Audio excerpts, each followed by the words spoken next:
Bienvenidos al Viernes de Bandidaje, una vez más aquí con toda la bandipandilla. Me da mucho gusto estar por aquí de vuelta, ya preparando algunos de los proyectos que van a venir a lo largo del año.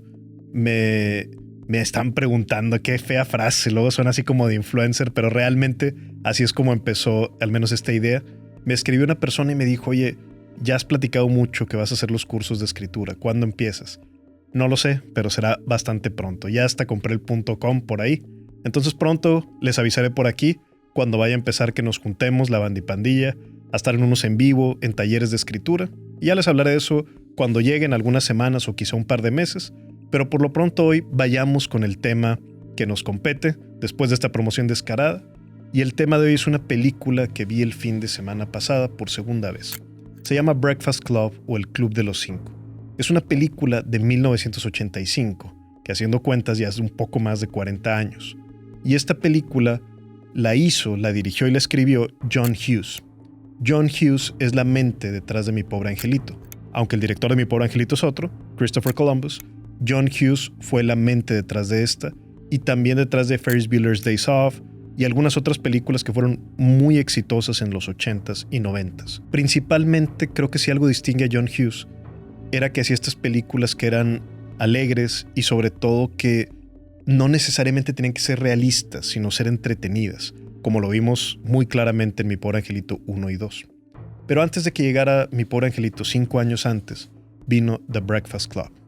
Breakfast Club o El Club de los Cinco es una película que hizo con un presupuesto de apenas $1 millón, que era muy poco para la época, y actualmente lo sigue siendo, y también que la hizo en una sola locación. Es decir, nada más filmó en un solo lugar y eran muy pocos personajes. Básicamente de lo que va la película es lo siguiente. 5 alumnos están en detención escolar en una preparatoria. Llegan a la preparatoria en la mañana, ves todo lo que sucede en su día y termina la película una vez que llega el reloj y están libres para irse a su casa hasta el siguiente sábado que algunos tendrán que regresar. Lo que para mí hizo muy interesante esta película y sobre todo en esta revisita es que rompe con muchas de las expectativas de escritura que tenemos actualmente. Ya ven que pasa mucho que en las películas, entre más comerciales sean, más formulaicas se vuelven. Más seguimos esta estructura clásica de 3 actos, donde tienes el setup o el inicio de la película donde se establece todo, tienes la parte media, que es más o menos 2/4 partes de la película, y el tercer acto, el climático, donde vemos el desenlace. Esto básicamente no sucede en The Breakfast Club y es algo que decir, como muchos años se ha dicho, es una película que no trata de nada, tampoco creo que sea lo adecuado. Sí trata de algo la película, sí suceden bastantes cosas durante esta tarde de sábado, pero lo que sí es verdad es que no hay un camino del héroe clásico y ni siquiera es tan claro quién es el protagonista de la película. Lo que hace súper interesante esta película para mí es el uso de los arquetipos, porque estos 5 personajes principales que vemos, los 5 alumnos de preparatoria que están encerrados ahí, cumplen cada uno con un arquetipo muy específico. Recordemos, para fin del episodio, que arquetipo es un término que viene de la psicología, acuñado por Carl Jung, y un arquetipo es básicamente un símbolo, un patrón, o en este caso un personaje universal. No es un estereotipo. Quiero decir que no es un cliché, no es un típicamente se dice, sino más bien el arquetipo lo que hace es hablarte a nivel profundo, que inmediatamente cuando lo ves identificas, yo he visto esto antes muchas veces a lo largo de la vida y son más o menos universales. Aunque muchas veces hablamos que si 12 arquetipos o más, la realidad es que Carl Jung nunca estableció un número específico de arquetipos. De lo que sí hablaba Carl Jung era de que estos arquetipos los vamos a ver moverse muchas veces en la literatura, en la mitología y claro, también en nuestra vida diaria, es decir, que nos vamos a encontrar en nuestro paso por la Tierra. Hablemos más que de lo que trata la película cronológicamente, voy a abordar cada uno de los personajes y cómo es la interacción de uno con otro. Voy a hablar de spoilers de la película, la verdad es que si no la has visto se va a poder entender todo completamente en este video, pero sí definitivamente va a haber algunos spoilers porque, aunque es una película que, insisto, se ve como que no trata de nada, en realidad pues de un poco más de 90 minutos, claro que vamos a ver algunas acciones. Comienzo con esto. El primer arquetipo que voy a abordar hoy es el de Bender, que es el personaje rebelde. Este personaje lo vemos como una especie de punk, una especie de criminal, y donde vemos en él un líder natural. Vemos cómo llega casi sin dar información, porque al inicio de la película vamos a ver cómo a cada uno de los personajes los van dejando sus padres en la preparatoria, menos a Bender, que llega caminando por su propio pie. Lo que Bender representa para mí es una persona que rechaza el sistema de clases y la jerarquía que normalmente encontramos, en este caso en una preparatoria. Todos ellos están resguardados por el maestro Vernon, de quien ya hablaremos en un momento. Pero sobre todo, vamos a ver cómo los diferentes personajes reaccionan a la presión social. Ese es el tema más importante de la película y lo que creo que le sigue dando mucha actualidad, porque si bien en toda nuestra vida vamos a experimentar presiones sociales de distintos tipos, en la preparatoria creo que es la primera vez que nos volvemos un poco más conscientes de que esta presión sucede y de que hay expectativas que tienen otros sobre nosotros, nuestros padres, nuestros amigos, la historia, la sociedad misma. Entonces vamos a ver cómo estos personajes los presionan y cómo reaccionan ante esa presión.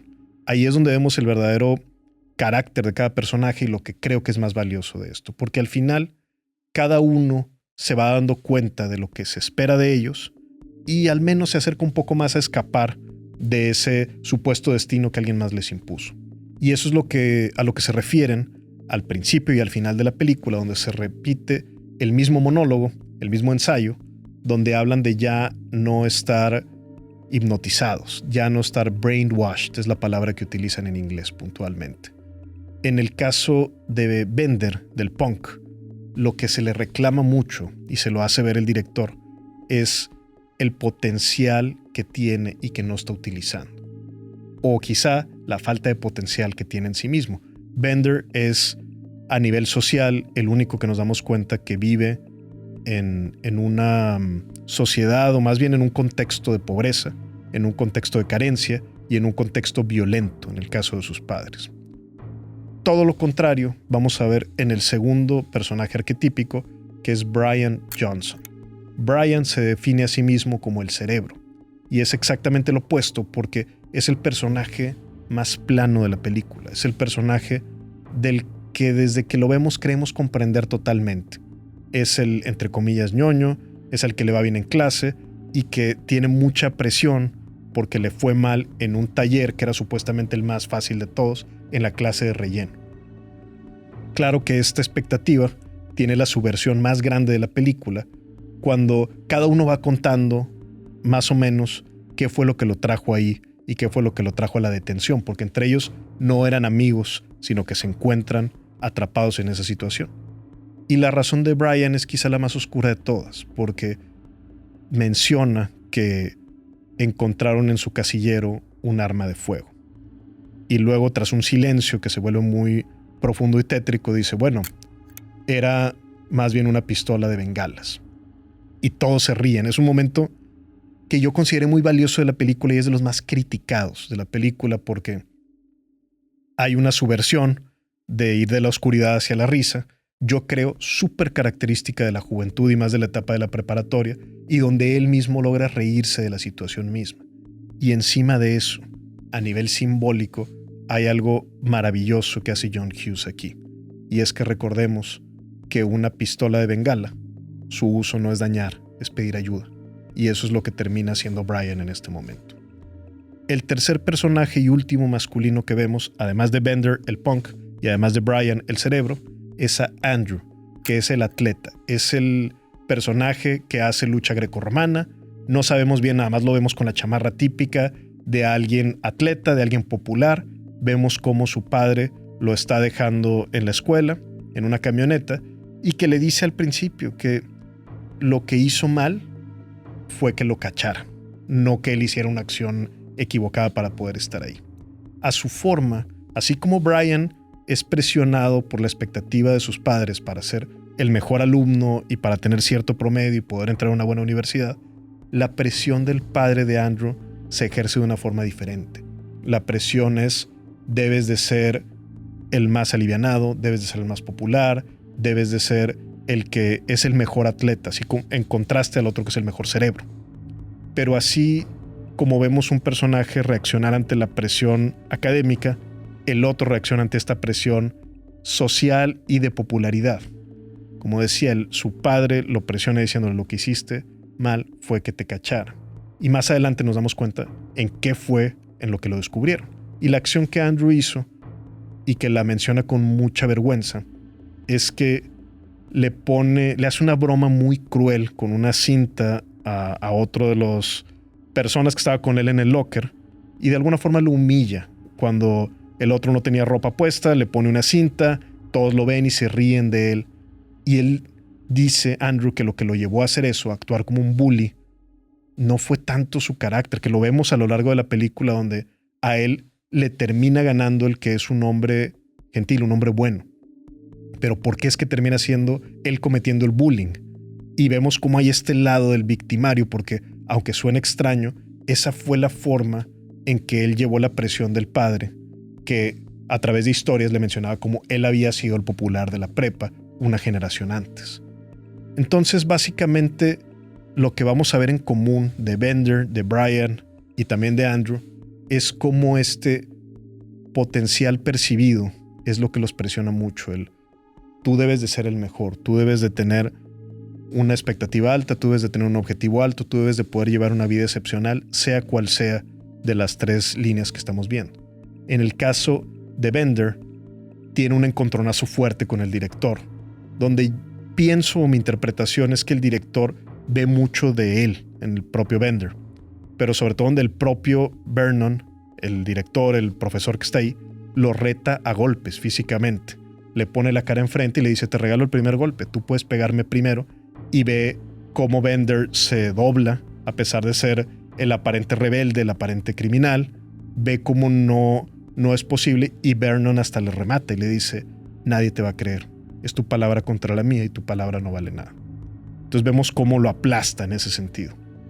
En el caso de Brian, estamos hablando de un personaje cuya mente no falla, pero que bajo presión su espíritu sí lo hace. Y en el caso de Andrew, él mismo habla de que él dice que es como un caballo, en el sentido de que no se cansa, en el sentido de que es muy fuerte y que su cuerpo no cede. Él mismo menciona que le gustaría que su rodilla cediera, lesionarse y poder dejar la lucha grecorromana, porque vemos cómo su cuerpo está hecho para ser un atleta nato, para ser entre comillas un ganador físico, pero cómo su espíritu es el que está sacrificando. Y a propósito del sacrificio, que es una de las partes más importantes de crecer y de una película de coming of age, como se llama este género de películas, donde vemos cómo lidian con la adolescencia y algunos de ellos dejan los primeros pasos atrás hacia convertirse en adultos funcionales. Vemos cómo Bender, el criminal, el punk, toma una acción de sacrificio muy interesante, porque en una parte crucial de la película, donde Bender los convence a todos de salirse e ir por la marihuana que tenía guardada en el casillero, ellos abandonan el salón, llegan al locker, se topan a Vernon y en una escena digna de Scooby-Doo empiezan a correr por los pasillos de la preparatoria. La película tiene muchos de estos montajes, cuando están comiendo, cuando están corriendo por pasillos, cuando están bailando, pero puntualmente en esta escena, que es de las más divertidas, se van por diferentes pasillos intentando que no los agarren, toman por medio de una discusión donde Andrew dice que vayan por un lado, Bender dice que vayan por el otro, siguen a Andrew y topan en una reja. Están perdidos, los van a cachar y los van a no nada más regañar ese sábado, sino quién sabe qué es lo que les fuera a suceder. Y en ese momento, Bender, cito, dice: we're fucked. Pero sobre todo, o sea, básicamente estamos jodidos. Pero dice: pero no necesitamos estar todos. Puedo ser nada más yo. Entonces lo que hace es irse él solo gritando por los pasillos y se pone con una pelota de básquetbol en el gimnasio para que lo cachen solamente a él. Y vemos este sacrificio, esta parte de ya no tomar la decisión individual, sino tomar la decisión de grupo, a pesar de que Andrew había tomado la decisión equivocada del camino por tomar, pero también reconociendo que él mismo fue el que había invitado a todos a salir del espacio donde estaban castigados para ir hasta su casillero. Por cierto, quien guarda el producto que más adelante se van a fumar es Brian, y lo guarda en sus pantalones, que en una escena muy chida, cuando Vernon está regañando al punk, le dice, ¿qué sentirías si perdieras tu mugrero? Y le dice, es imposible, están los pantalones de Brian. Y todo el mundo sabe, menos Vernon, que es una broma compartida. Y ese es un momento muy importante de esa comunidad, de ese bonding que hacen entre los personajes. Para cerrar con el caso del tercer personaje, del atleta de Andrew, creo que es importante mencionar también que esta acción que él toma de convertirse en un bully, y muy compleja su forma, porque estamos hablando de que él, siendo víctima de la presión, se convierte en el victimario de su compañero a quien había humillado.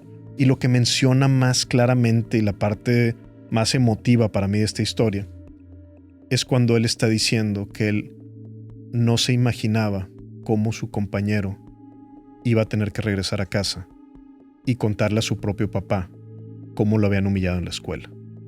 Entonces aquí estamos hablando de cómo se perpetúa la crueldad y de algo también que es muy, si bien es muy atado a la época de los 80s y es algo que creo que ha avanzado la sociedad en los últimos 40 años en este sentido, sí intrínsecamente se trenzan los conceptos de crueldad y de masculinidad. Y eso me parece que la película hace un acto maravilloso al comunicar, y cuando el propio Andrew entiende que estos conceptos de que ser fuerte y ser cruel no tienen que ir conectados, aunque muchas veces en práctica es como se demuestran precisamente nada más para tomar una posición de poder. Creo que el punto de la película, si hubiera uno, es que no debes dejar que los demás dicten quién vas a ser tú como persona. Que las habilidades que tienes las puedas usar, pero tampoco actúen como un destino si van en contra de lo que tú deseas, anhelas y sobre todo consideras que va a hacer un bien a los demás. Creo que en todo caso eso sería el punto. Regreso a la presión social, a cómo los demás no deben de elegir cómo usas tú tus propios dones. Los dos temas que vamos a ver de forma más recurrentes, ya lo mencionamos, uno es la presión de los padres, pero el segundo es la presión, y sobre todo en el lado femenino, a donde ahora vamos a pasar a los otros dos personajes que nos faltan, es en el lado de la promiscuidad y la virginidad. Hablemos ahora de la personaje Claire, la princesa, la pelirroja. Ella es la mujer que tiene materialmente mucho, que es rica y que tiene muchos amigos, que es muy popular. Ella es quien dice la primera línea de la película, y la primera línea con la que abre la película, después de escuchar la canción, es ella diciéndole a su papá, ¿cómo no me pudiste sacar de aquí? Es decir, ella ni siquiera veía como un problema el que a ella la hubieran agarrado haciendo una especie de travesura y la tuvieran en detención. Más bien ella pensaba que su estatus social y económico la podía medio sacar de esa situación. Ella básicamente, lo que entendemos es que se había brincado unas clases para irse de shopping y la habían agarrado, entonces estaba en detención.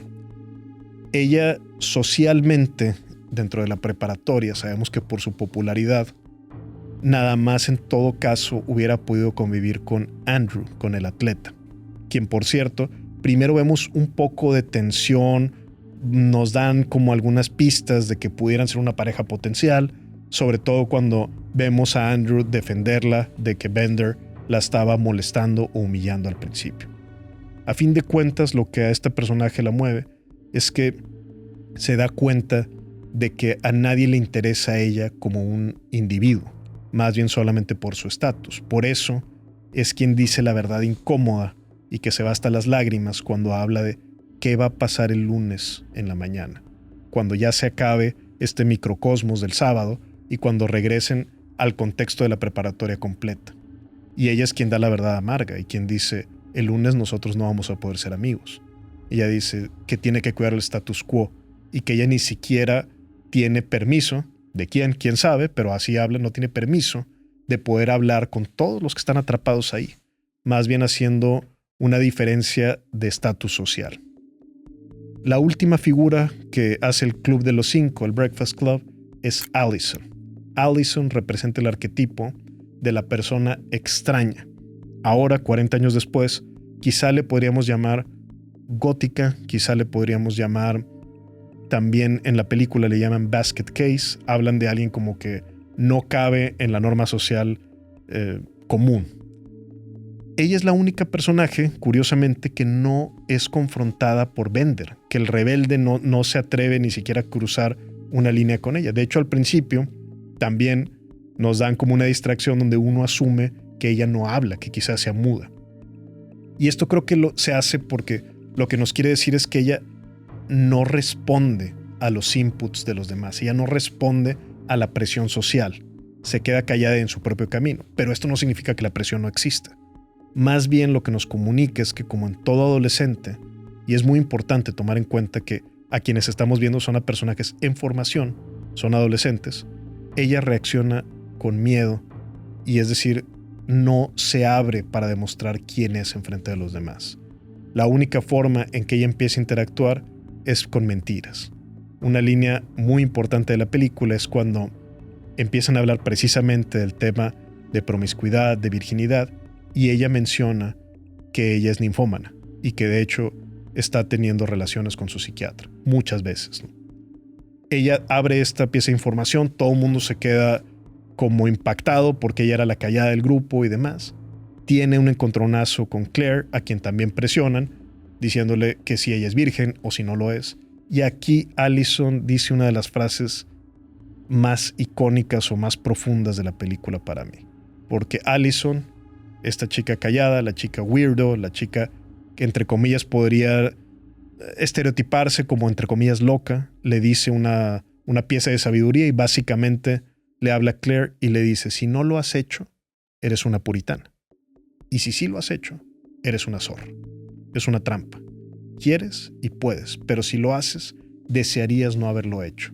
Y en esta especie de contradicción y nudo que vemos en el pensamiento adolescente referente a la parte de compartir intimidad, encontramos, creo, ese sentir de una complejidad que aún no desciframos en la etapa temprana de la adolescencia. Claire, por su parte, vemos cómo también se defiende con, si no con mentiras, al menos deflectando la pregunta. Y para final, vemos una escena que a mí también me parece muy buena y es la escena más controversial de toda la película. Es la escena que, si entran a ver comentarios en Letterboxd o en cualquier foro de internet, es la escena más hablada, es la escena más controversial, es la escena de la que más da de qué hablar, porque vemos un momento de comunicación directa entre estas dos personajes, donde Claire maquilla a Allison y donde ella, que la habíamos visto con un maquillaje muy sobrio, con los ojos oscuros y con el pelo negro y toda la ropa oscura como gótica, la vemos como se deja maquillar o embellecer por Claire. Aquí hay mucha controversia porque Allison termina saliendo de ese encuentro, tras decirle, por cierto, una línea muy buena, porque la reacción de Allison le dice: ¿por qué estás haciendo esto? Porque eres buena conmigo. Y Claire le dice: porque me estás permitiendo serlo. Cuando Allison sale, la vemos maquillada, la vemos tradicionalmente en un rol más femenino. Es cuando por primera vez Andrew, el atleta, la ve con otros ojos. Ya habían conectado previamente en la película, pero ahí es donde empieza a verla y ella le pregunta bien o mal y le dice muy bien. Y vemos cómo se genera esta conexión. Es muy controversial porque a nivel temático, a nivel mensaje, dicen: si lo quieres ver superficialmente, es significa que fuera mal, que estaba mal que fuera gótica, o que estaba mal que fuera su versión. Creo yo que mi lectura al menos no va por ahí. Mi lectura más bien es que, siendo que son adolescentes a quienes estamos viendo, es que se permitió probar o conectar con esta parte de un arquetipo que estaba totalmente desconectado al suyo. Y esto yo creo que en la vida es crucial. No sabemos si ella se quedó vistiéndose así para siempre. Asumimos que no, o al menos yo lo hago. Pero lo que sí me queda muy claro es que se permitió conocer otra parte de ella y conectar una parte que estaba totalmente ajena a ella al inicio de la película. Ese es el gran valor que yo veo. En otro intercambio simbólico muy importante, vemos cómo en el punto crítico donde Bender, el criminal, el rebelde, había hecho llorar a Claire, a la popular, a la princesa, en una parte le menciona que ella era muy rica, que sus propios aretes eran un símbolo de su riqueza y demás. Y al final vemos un intercambio quizá bastante más claro, donde cuando están por salir de este escenario, vemos cómo ella se quita el arete y se lo entrega a Bender y le da un beso. También bastante controversial porque bajo los ojos actuales de la juventud de 40 años después, vemos como si a ella le hubiera traído esta parte de que él se la pasó molestándola y hasta humillándola en partes. También me parece ser muy crítico, muy duro con la película misma, y me parece ver a Bender solamente en la luz de lo negativo que tiene y no de lo positivo que hizo en cuanto al sacrificio de sí mismo, en cuanto al espacio que da a entender que también había algo de luz o la posibilidad de tenerla en él. Eso creo. No nos vayamos sin hablar de Vernon, del profesor, del director, que quizá lo más icónico que hace en la película es decir que los niños se vuelven peores con cada generación. Y esto creo que 40 años después se sigue diciendo y creo que se va a seguir diciendo durante los siguientes siglos. Tiene esta plática con el conserje que le dice: los niños no cambian, el que cambiaste eres tú. Y creo que esto se complementa muy bien con la amenaza que él había hecho primero verbal y luego física a Bender. El mensaje de la película sin duda es la presión social. Y vemos este cambio que hubo al final donde escuchamos literalmente el mismo mensaje que al inicio, que era el ensayo que Vernon les había pedido hacer a lo largo del día a los 5 del club, que finalmente lo redactó Brian, por cierto, porque le dan esa tarea cuando le dicen: tú eres el más inteligente de todos. Brian escribe básicamente que Vernon los veía de la forma más simple, pero que se dan cuenta que en cada uno de ellos hay estos 5 arquetipos: el atleta, el rebelde, el cerebro, la princesa y la mujer extraña. Creo que vemos y escuchamos una vez más el mismo mensaje, pero ahora lo entendemos diferente y con la misma canción de inicios con la que cerramos, pero habiendo pasado por todo este viaje junto con ellos. Los vemos festejar, vemos cómo algunos personajes se da a entender que incluso van a ser pareja. El papá de Andrew ve cómo Andrew había besado a Allison al final, pero no lo regaña porque vemos cómo hasta le da un poco de orgullo que su hijo hiciera eso. Escuchamos la canción y sobre todo entendemos que este tema de presión social es universal, igual que los arquetipos que vimos. A mi manera de ver, creo que eso es lo que vuelve esta película, que al mismo tiempo es sumamente ochentera y sumamente universal, lo cual pareciera contradictorio, pero creo que no lo es. Los temas de los que habla son los universales y a nuestra propia forma, en diferentes etapas, hemos vivido, pero sobre todo en la adolescencia es la primera vez que lo hacemos fuertemente, la presión de los demás. ¿Qué es lo que la historia espera de nosotros? ¿Qué es lo que la sociedad, los padres, o en el caso desde el 2026 que grabamos esto, qué es lo que se espera de nosotros en redes? Creo que, a fin de cuentas, lo poderoso de la historia es que vemos cómo los personajes escogen quiénes quieren ser, incluso ante la presión. Y quizá por eso conectó tanto conmigo, porque a fin de cuentas pudiéramos hablar del tema de esta película como ser lo que somos y no lo que los demás quieren que seamos. Por hoy es todo, compadre. Nos vemos.